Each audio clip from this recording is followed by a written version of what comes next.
ही आहे कडकण्याची माळ.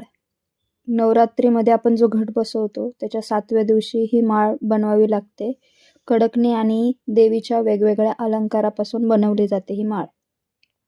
तर ती कशी बनवायची, चला मी तुम्हाला दाखवते की ती कशी बनवतात. सुरुवातीला मी घेतलेलं आहे पीठ मैद्याचं, त्यानंतर रवा, मीठ आणि सोडा, दुधात थोडी साखर टाकलेली आहे. ती विरघळल्यानंतर आपल्याला हे सर्व सामान एकजीव करायचे. त्याआधी मी यामध्ये गरम तूप टाकलेलं आहे. आता हे सर्व सामान मी काय करणार आहे, एकजीव करून घेणार आहे. अशा प्रकारे एकजीव करून घेतले. त्यामध्ये मी साखर टाकलेलं दूध मिक्स केलंय आणि त्याचा डो तयार करून घेणार आहे. अशा प्रकारे डो तयार करून घेतलेला आहे मी.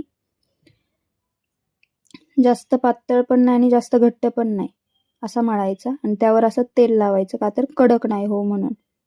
आता मी कडकणी लाटायला घेतलेले आहेत.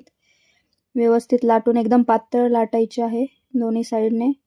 आणि हे अशा प्रकारे पातळ लाटून घेतलेले आहे मी. त्यानंतर मी आता देवीचे अलंकार तयार करायला घेतले आहेत.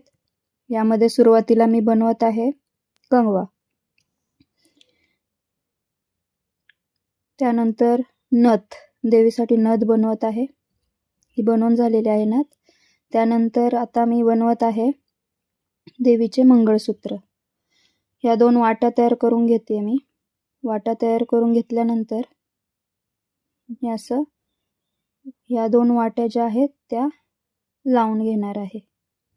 यामध्ये आपल्याला हळदी कुंकू लावायचं आहे. अशा प्रकारे मंगळसूत्र तयार झालंय. आता वेणी तयार करायची आहे.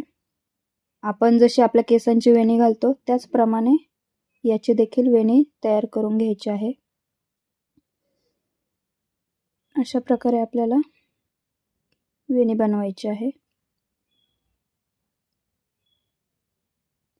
शेवटी काय करायचंय की वेणी बनत आल्यानंतर आपल्याला हे जे लास्टचे जे 3 पॉइंट आहेत हे दाबायचे आहेत, प्रेस करायचे आहेत एकत्र, ताकद तळताना ते निघून नाही जाऊ बाजूला.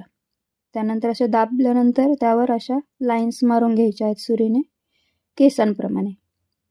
आता मी बनवत आहे बांगड्या. देवीसाठी बांगड्या बनवत आहे.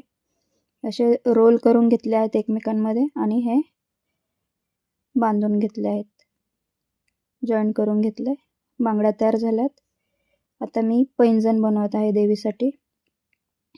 लाटण्याने असं लाटायचंय, त्यावर डिझाईन बनवून घ्यायची आहे अशा प्रकारे.